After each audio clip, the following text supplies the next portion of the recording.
Dia syak. Dia syak, mulai syak kepada sholawat. Ini yang kayak kita khawatirkan. Kenapa? Dia bersolawat dengan nafsunya, bukan sholawat dengan cintanya.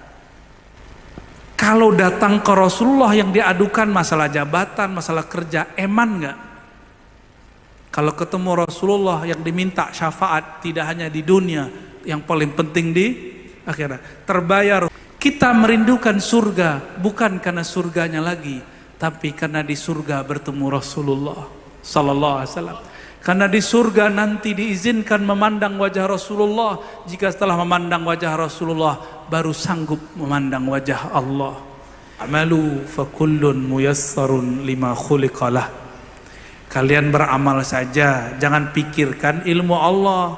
Karena memikirkan ilmu Allah bagian dari memikirkan sifat dan zat Allah, dan itu terlarang.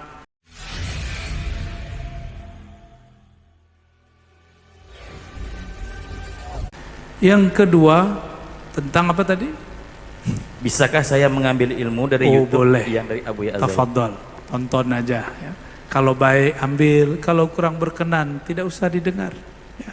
Cuma harus mengaji langsung kepada guru yang ada di tempat kita. Jadi saya ini tugasnya membuka-buka ya. Habis itu yang capek abah ya. Ya bah ya, gak apa-apa. Kita tugasnya ketika orang-orang sekarang sudah membuka ilmu-ilmu kebatinan yang tidak jelas ujungnya, maka kita juga buka al-batin al-muhammadi, ilmu batin tapi versi Nabi Muhammad sallallahu alaihi wasallam. Dan ilmu ini pasti Allah simpan di kalbu para ulamanya.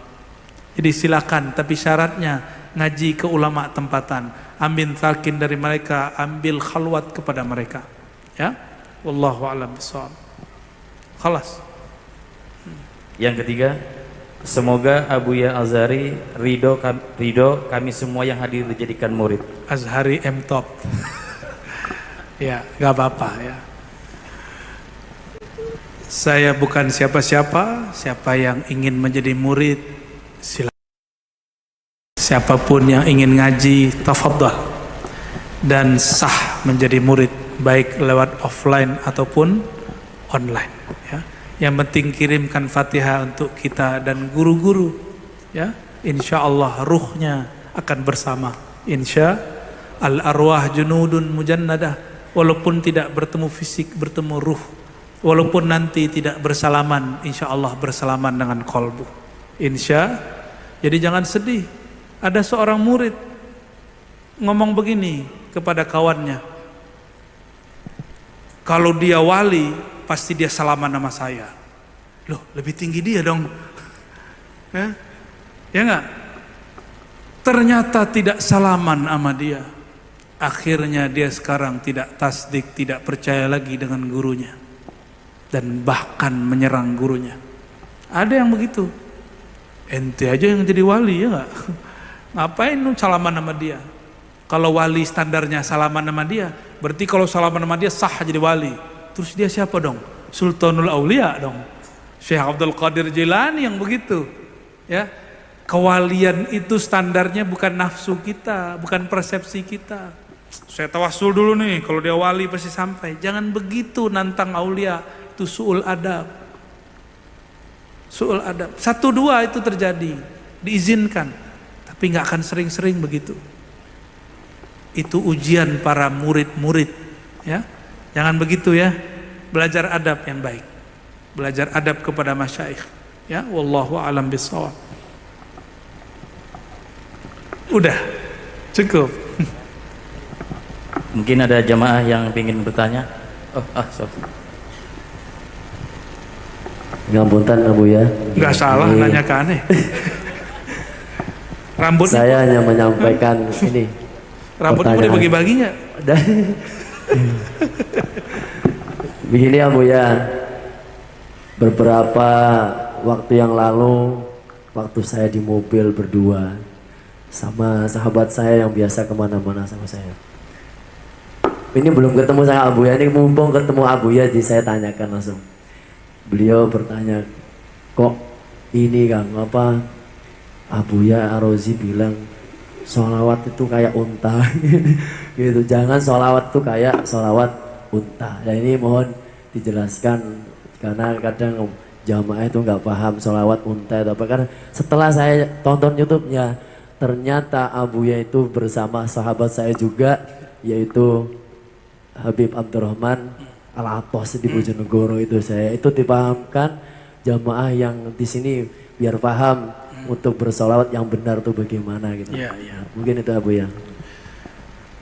Saya itu tidak ridho umat itu cuma kelas 1. Saya pengen umat itu tambah dewasa. Jangan Arab Badui itu karena ngaji dengan Rasulullah, ma'rifatnya nambah. Naik.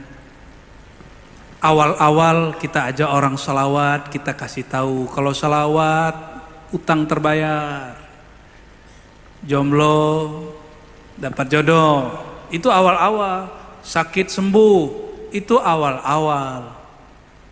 Dikasih iming-iming. Kalau belajar hikam, makanya wajib yang sholawat ini belajar hikam. Apalagi Gus, Kiai, Habib, wajib belajar hikam kalau ada level-level ini. Kalau enggak, ruhaninya tidak dewasa. Apa kata Imam Notailah, min alamatil i'timad alal amal nuqsanur raja inda wujudiz zalal. Saya gak usah terjemahkan, tapi saya pakai syarahnya Ibnu Abbad. Kata beliau, ikhlas ada 3 tingkatnya. Tingkat awam, tingkat muridin, yang terakhir puncak arifin. Saya nggak mau jamaah yang hadir ini kelasnya kelas awam terus. Mau nggak diajak naik kelas? Ya, kalau nggak sama seperti onta. Onta itu datang kepada Rasulullah mengadukan urusan perutnya. Antum datang ke majelis maulid berdoa, ya Allah semoga utangku terbayar, semoga makanku dapat. Lah apa bedanya? Mau sampai kapan begitu? Boleh, gak apa-apa. Tapi capek mikir begitu. Sholawat nanti capek. Maka banyak loh orang-orang aurat ribuan, tapi lelah batinnya. Nunggu-nunggu keajaiban. Kata guru kalau baca sekian nanti ada duit di bawah kasur. Dilihat-lihat gak ada. Kata guru nanti dapat rezeki dari tempat dan waktu yang tidak terhingga. Betul itu ada. Saya mengalami. Saya sahib tajribah. Antum mau sholat berapa? Mari kita adu. Saya pernah mengalami itu. Tapi lelah di sini. Dalail baca sekian kali, harap nanti ini itu. Sholawat nariyah baca sekian kali, lelahnya bukan main. Akhirnya sholawat nariyah nggak dapat. Kita mau umat naik kelas. Itu maksudnya. Itu maksudnya. Makanya walaupun saya dipotong sama Habib Abdurrahman Sahib antum di pengajian, saya tetap bilang sarang heo. Ya nggak apa-apa karena beliau berdakwah di tataran awam. Saya yakin dia ngerti maksud saya. Cuma mungkin beliau nggak enakan ngajak orang awam ke atas. Ya. Kalau kita tidak, saya pahit saya sampaikan. Karena pahit itu jamu itu menyehatkan. Ya. Kalau manis-manis nanti sakit gula. Nggak mau sholawat nanti udah banyak kawan kita udah nggak mau lagi baca sholat nariyah abah. Udah nggak mau lagi wiridan 4.444 kali atau 11 kali ba'da sholat. Kenapa? Kata orang sholawat 11 kali nariyah ba'da sholat ya jelibur rizq, bisa menarik rezeki. Ah nggak ada itu. Sudah begitu, Gus. Bahaya nggak tuh? Dia syak. Dia mulai syak kepada sholawat. Ini yang kayak kita khawatirkan. Kenapa? Dia bersolawat dengan nafsunya, bukan sholawat dengan cintanya. Mau nggak Gus? Antum aneh puji supaya antum nanti ngasih bocorin apa namanya? Misalnya antum sahib amwal nih banyak duit. Aneh puji supaya nanti kalau kasih proposalnya cair. Nanti nandain itu Ar-Razi kalau muji saya itu pasti ada maunya. Kalau bisa nggak ketemu sama Ar-Razi. Kalau ada Ar-Razi di sana, oh saya minggir ah. Gitu nggak? Ada kawan kalau nelpon pasti minta utang. Ngutang, minta utang dong. Mohon maaf ya kalau yang ada yang kerjanya begitu. Terus kita dapat dari dia, ngangkat nggak? Males ngangkatnya. Rasulullah tidak pernah malas. Cuma Rasulullah terima lalu dididik. Oke, maka kami bagi-bagi tugas. Ada Habib yang mengumpulkan umat, ayo sholawat, banyak rezeki, sholawat, bayar utang. Nanti biar saya yang naikin dia kelas. Gitu. Kalau enggak sama dengan badui. Persis, mohon maaf, seperti onta. Datang ke Rasulullah yang dikadukan bukan masalah gimana dapat syafaat di dunia dan akhirat. Cuma syafaat perut. Masih lebih baik itu pohon, itu kayu ditanya. Dipegang Rasulullah ditanya, kamu pilih bersamaku di dunia atau masuk surga? Dia pilih mana? Masuk surga. Lebih mulia itu. Kalau datang ke Rasulullah yang diadukan masalah jabatan, masalah kerja, eman nggak? Kalau ketemu Rasulullah yang diminta syafaat tidak hanya di dunia, yang paling penting di akhirat. Terbayar hutang itu syafaat dunia. Sembuh penyakit syafaat dunia. Kalau cuma syafaat dunia, itu yang kita minta. Innamal a'malu binniyat wa innamal likulli imri'in ma nawa. Yang kita niatkan sampai nanti di akhirat minta syafaat Nabi. Nabi jawab, kan sudah dulu kamu minta sembuh. Dulu kamu minta bayar utang, kebayar kan? Gitu. Mau begitu? Mau naik kelas nggak? Mau. Kalau ngaji ma'rifatullah wajib naik kelas. Orang yang kenal Allah. Kalau saya sudah kenal sama Gus ini, maka kalau ngopi muji beliau karena emang suaranya enak. Bukan karena pengen dicairkan proposalnya. Kira-kira begitu. Wah, ini sahib aneh nih, nyaman. Ngopi bareng nyaman, ketemu nyaman, bahkan rindu kalau nggak ketemu, nelfon, ente di mana? Tapi kalau datangnya cuma karena ada hajat, kalau hajat nggak ada datang nggak? Maka Imam Sya'rani mengatakan, ahlud dunia datang kepada ulama kalau ada hajat. Ini sudah mau dekat nih 2023, Abah pasti banyak dikunjungi sama politisi nanti, ya. Nanti Gus ini antum juga sama nih. Bakal banyak diundang-undang nanti tuh, ya. Jadi undang-undangan nanti, ya. Berkah ya, amin. Tuh kan seneng kan? Jadi kita tidak melarang, kita cuma bilang, oi jangan tertidur dengan iming-imingan itu untuk menarik orang bersolawat.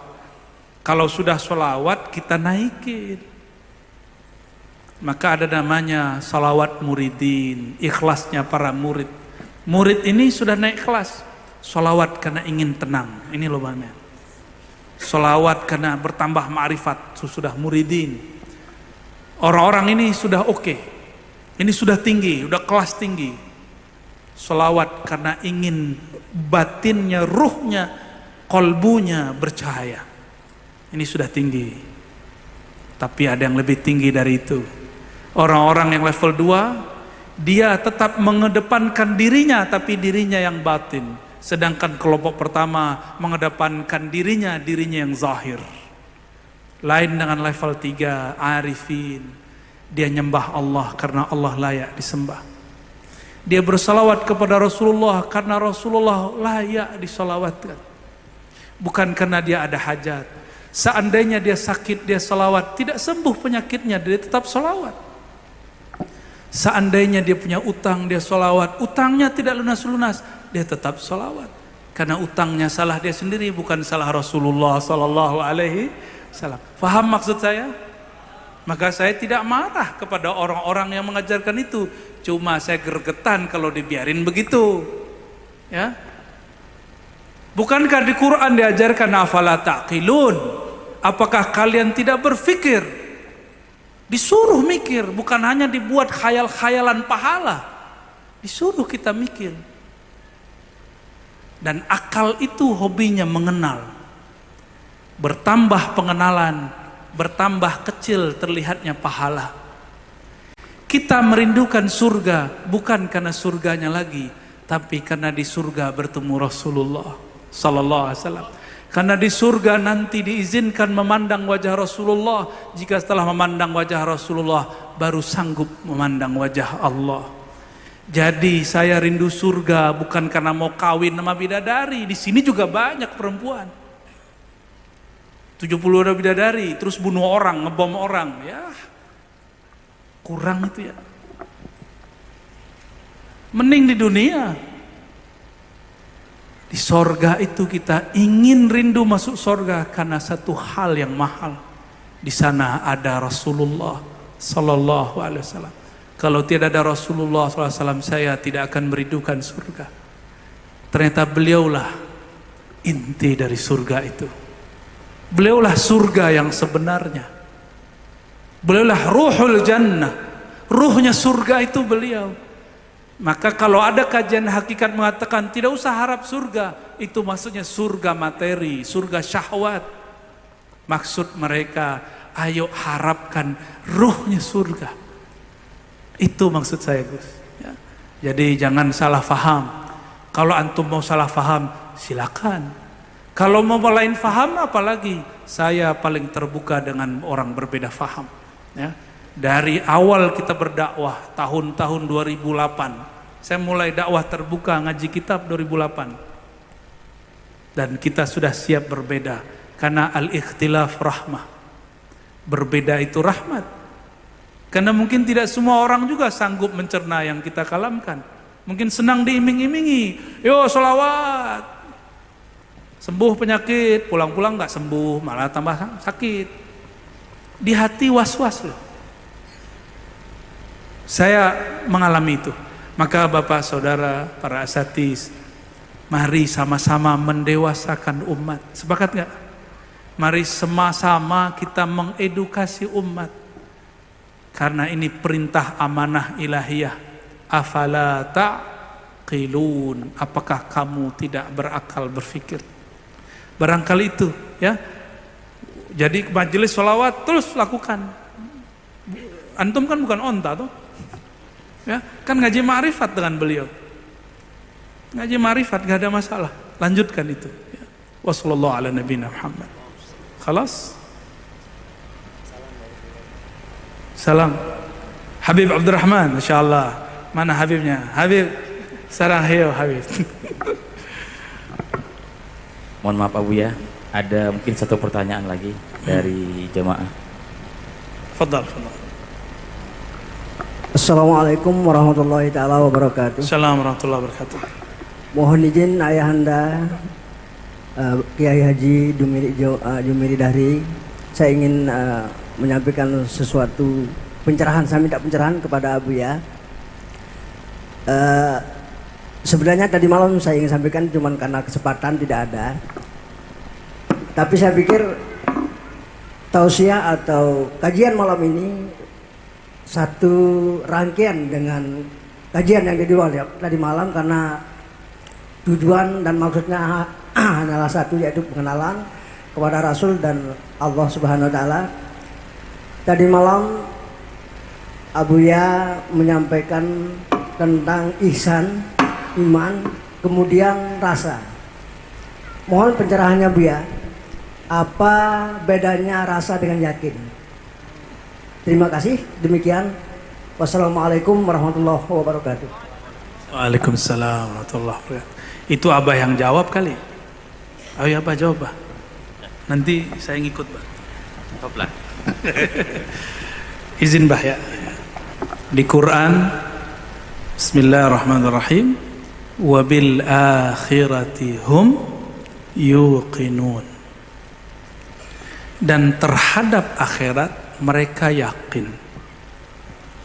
Yakin itu babnya tasdik, percaya, walam yarah, tapi belum melihat.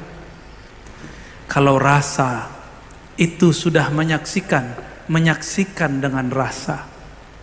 Maka persaksian itu ada dengan rasa, ada dengan pandangan, ada dengan sama, ada dengan zauq. Zauq itu lebih tinggi dari yakin. Zauq itulah kamalul yakin, di atas yakin. Sempurnanya yakin itulah zauq.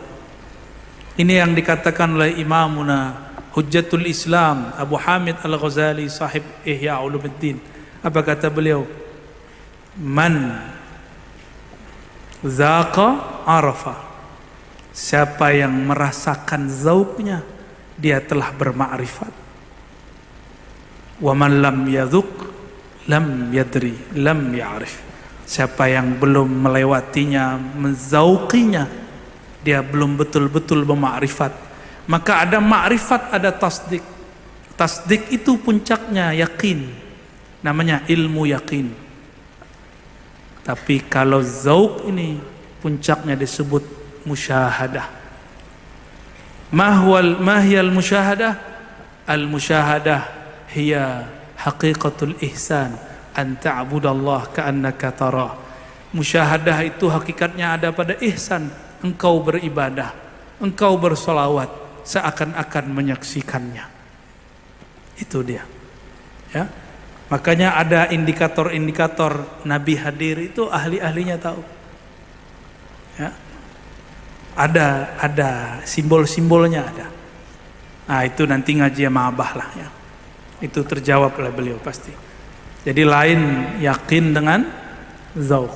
Zauq itu ma'rifah musyahadah, yakin itu ilmu.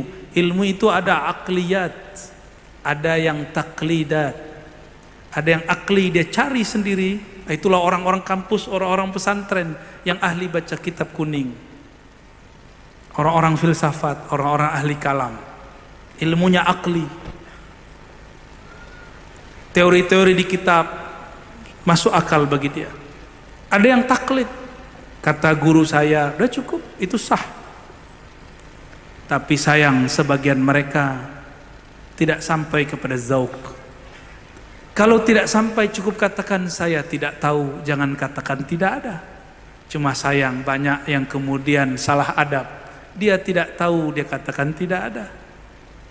Padahal kalau tidak tahu cukup katakan ana la adri, qauluka la adri nisful ilmi.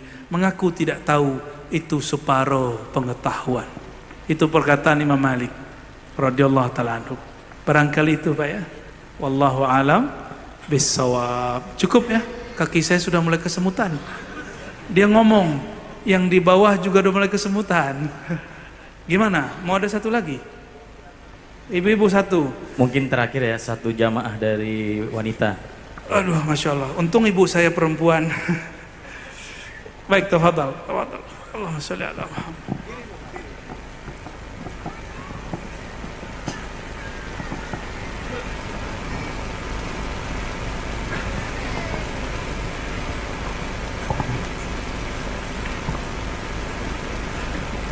Bismillahirrahmanirrahim. Assalamualaikum warahmatullahi wabarakatuh. Waalaikumsalam warahmatullah. Perkenalkan, nama saya Risma dari Majelis Taklim Cabang Anggana di bawah binaan guru kami Al-Mukarram Al-Ustadz Ambo Angka. Izin bertanya Abu ya. Ya, tafadhal. Menurut pemahaman saya, bahwa takdir seorang hamba itu sudah ditetapkan di alam ruh. Maka ketika takdir hamba tersebut telah ditakdirkan masuk surga, namun di dalam perjalanan kehidupannya hamba tersebut banyak melakukan maksiat, maka di akhir hayatnya akan dituntun oleh Allah untuk melakukan perbuatan-perbuatan baik, sehingga ketika wafatnya nanti seorang hamba tersebut meninggal dalam keadaan husnul khotimah. Begitu pula ketika seorang hamba ditakdirkan untuk masuk ke dalam neraka, meskipun di dalam kehidupannya, perjalanan kehidupannya dipenuhi dengan amalan-amalan yang baik, namun di akhir hidupnya kelak akan melakukan maksiat sehingga menyebabkan dia akan meninggal dalam keadaan husnul khotimah. Apakah benar Abu ya? Kemudian, maaf Abu ya, masih dilanjut. Kemudian pertanyaan saya, jika takdir seorang hamba itu sudah ditetapkan, misalnya hamba ini nantinya akan masuk surga, namun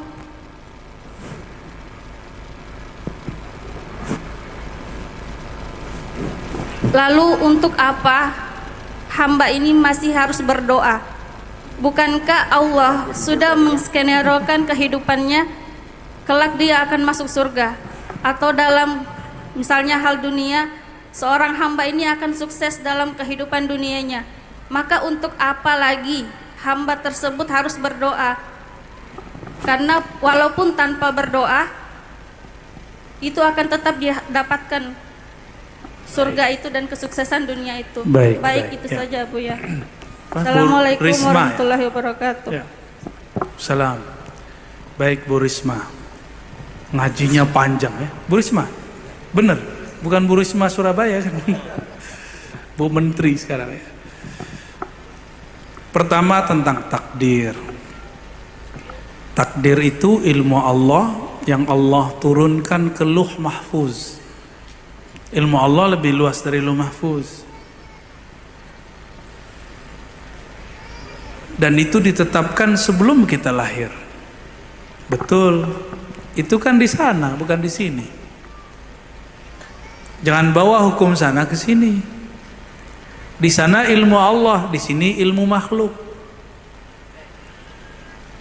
Maksudnya apa? Sahabat bertanya, hadis Imam Bukhari, "Ya Rasulullah, kalau betul semua orang sudah ditentukan surga nerakanya, fafimal amal?" Jadi pertanyaan ibunda ini sudah pernah ditanyakan sahabat Nabi. Ya, berarti mungkin nurnya sahabat turun ke ibu ini ya. Masya Allah. Sahabat nanya, untuk apa beramal wahai Rasulullah kalau kita sudah diketahui dalam ilmu Allah? Apa jawaban Nabi? Ya'malu fakullun muyassarun lima khuliqalah. Kalian beramal saja, jangan pikirkan ilmu Allah, karena memikirkan ilmu Allah bagian dari memikirkan sifat dan zat Allah, dan itu terlarang. Tafakkaru fi khalqillah, maksud Nabi begitu. Maka di hadis Ibnu Mas'ud dan Ibnu Abbas ada kalimat tafakkaru fi khalqillah. Yang engkau fikirkan itu cukup ilmu makhluk, jangan ilmu Allah. Gak sanggup kita memikirkan ilmu Allah. Maka Nabi mengatakan masing-masing kamu akan dimudahkan jika ahli surga ke surga, ahli neraka ke neraka. Hadis Imam Bukhari menyebutkan innamal a'mal bil khawatim. Penentu kalian adalah akhir penutup amal kalian. Karena orang di akhir hayatnya akan terbuka jati dirinya. Kalau sebelum meninggal, walaupun sesaat Allah zahirkan yang di dalam. Ini dijelaskan oleh murid daripada Imam Abul Abbas Al-Mursi, namanya Ibnu Daqiq Al-Aid. Apa kata dia? Seorang sufi, seorang usuli ahli ma'rifat, ahli hadis juga. Apabila seseorang di kolbunya dulu ada ketidakikhlasan, ada noda-noda yang dia tumpuk, dia sembunyikan. Jika dia hendak sakratul maut, itu noda Allah tumpah ruahkan keluar. Tapi jika yang dia simpan nur, dia mencari kebenaran, meskipun sudah bunuh 100 orang, yang ke-100-nya ulama, dia kemudian mati husnul khatimah. Termasuk seorang perempuan pelacur, dia cuma dengan memberi seekor kambing, bukan kambing, anjing malah ya, anjing. Tapi Allah mengatakan, aku ampuni dia. Kalau Allah sudah ampuni, masuk surga. Itu sebabnya kita tidak boleh mensucikan, mengkultuskan orang soleh, sebagaimana kita tidak boleh menghina orang-orang yang bermaksiat, karena kita tidak tahu akhir hayatnya. Ya. Tapi sudah ada bocorannya, man adali waliyan faqad azantuhu bil harb. Siapa yang menyakiti kekasih-kekasihku, wali-waliku, aku nyatakan perang baginya. Kata ulama kita, orang yang menyakiti wali-wali Allah, su'ul khatimah, itulah perang Allah untuknya. Dulu di tempat saya ada seorang wali Allah, mursyid tariqat Naqsyabandiyah, ditantang debat oleh seorang ulama yang dianggap ulama zahirnya. Debat, kalah debat, tapi dia masih membenci guru kami itu. Padahal perjanjiannya, jika kalah debat dia tidak ganggu, tidak menjelek-jelekkan, tapi dia tetap menghina. Apain tuh zikir-zikir? Allah itu enggak tuli, ngapain diteriak-teriakin? Ya. Sudah digituin belum, Mbak? Udah ya? Sama. Orang itu ngomong sama. Itu ulama. Yang ngomong nih ulama baca kitab. Jago baca kitab. Yang dituduh juga baca kitab. Bedanya ini cuma zahir. 6 bulan sebelum meninggal, suka buka pakaian, lalu jalan-jalan, teriak-teriak, haram, haram, haram, bid'ah, bid'ah, bid'ah, bid'ah. 6 bulan, cuma pakai celana dalam.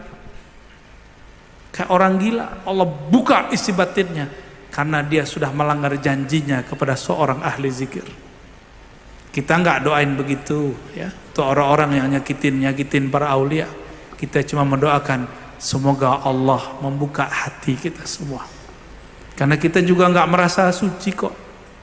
Ya. Ilmu yang kita kaji ilmu aulia, kita belum tentu wali di sisi Allah. Kan ada wali dipecat, ya kan? Oh iya, wali ada yang dipecat, nggak percaya. Sayyidina Abu Yazid meludah dalam masjid, mak seorang wali kutub. Jadi ada wali kutub perempuan, kasyaf melihat lembaran-lembaran di langit. Nama-nama wali dia tahu semua. Apa kata si emak? Bayazid, saya khawatir adab burukmu ini membuat namamu terhapus. Dan ngeri juga kalau ada. Ya, jadi cukup kita fikirkan ilmu kita, gak usah fikirkan ilmu Allah. Ilmu Allah ya suka-suka Allah lah. Nah, orang lupa takdir itu gak ada urusannya dengan tidak kerja. Makanya Imam Ghazali berulang-ulang mengatakan, diulang lagi di kitab ini, dan yang paling kenceng itu di kitab Ihya. Kata beliau, tidak ada hubungannya malas dengan tawakal. Kalau kita ada ya, kenapa nggak kerja bro? Masya Allah ya akhi, ya Allah sudah menakdirkan rezeki kita hari ini. Bilang aja ente malas. Ya. Lain dengan Abu Yazid yang kita kesahkan tadi di masjid. Abu Yazid itu bukan dia yang cari rezeki, dia dicari rezeki. Ini makomnya Sayyidina Ali. Sayyidina Ali mengatakan, engkau itu cuma 2 aja. Imma talibur rizq au talabahur rizq. Kamu itu 2 aja, pemburu rezeki atau yang diburu rezeki. Kalau kayak Abah ini sudah diburu rezeki. Disebut dalam kitab hikam namanya tajrid. Maka beliau setiap malam saya tanya, Abah majelis kapan aja bah? Hampir tiap malam main tuh tajrid sudah. Karena sudah pensiun bah ya. Itu contohnya. Selevel beliau masih PNS bah ya. Baru pensiun 6 tahun, 4 tahun. 4 tahun. Jadi mengenal Allah, belajar ma'rifat tidak ada urusannya dengan bekerja dan tidak bekerja. Ya. Jomblo-jomblo Jabariyah, tahu enggak? Enggak pernah ngelamar.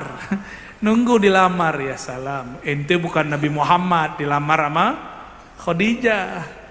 Lamar dong, kenalan. Ya. Beliau pakarnya ya Gus ya. Nanti ijazahnya dari beliau tuh. Ada orang-orang yang begitu. Sampai hari ini dicari rezeki dia.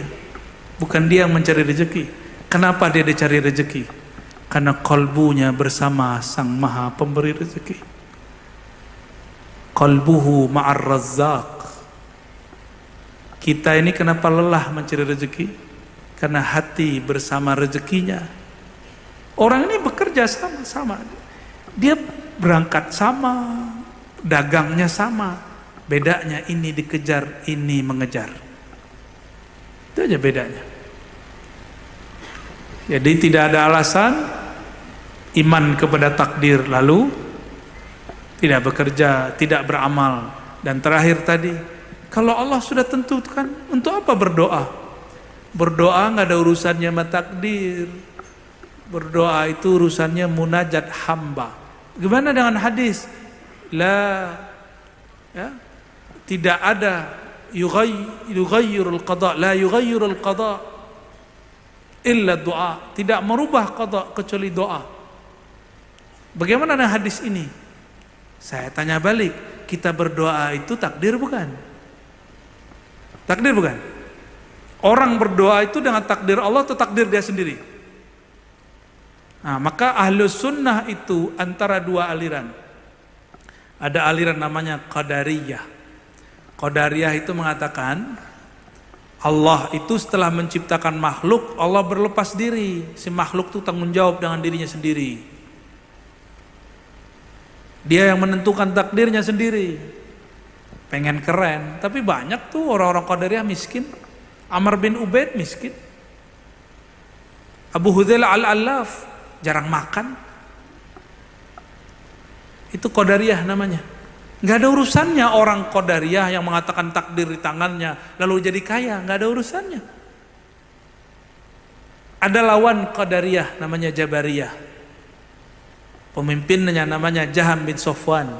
Itu meninggal memberontak kepada pemerintah.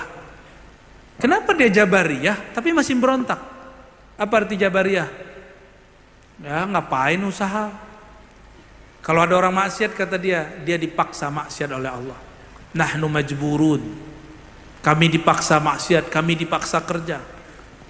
Tapi dia masih perang. Dia lihat raja saat itu menurutnya tidak adil lalu dia angkat senjata. Ternyata orang Jabariyah pun tidak puas dengan Jabariyahnya. Batallah Jabariyah dia. Ya. Jadi yang paling tepat itu kalam Imam Ghazali. Kita ini zahirnya berusaha, batinnya dalam kudrat iradat Allah Subhanahu wa taala.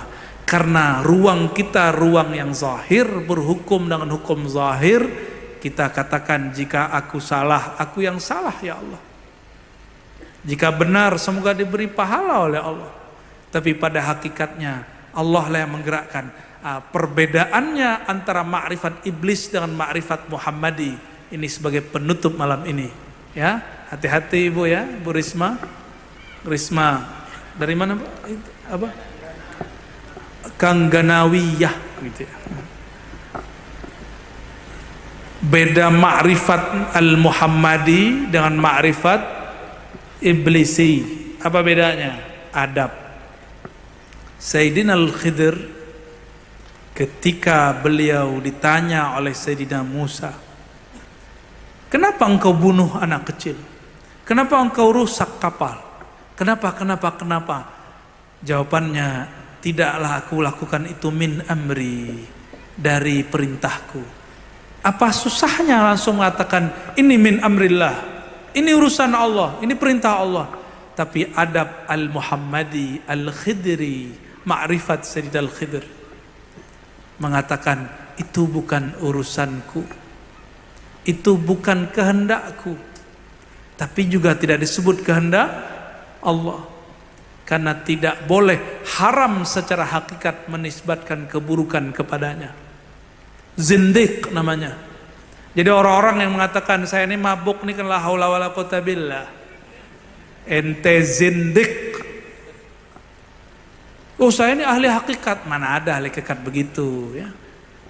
Itu ahli hakikat itu namanya ya.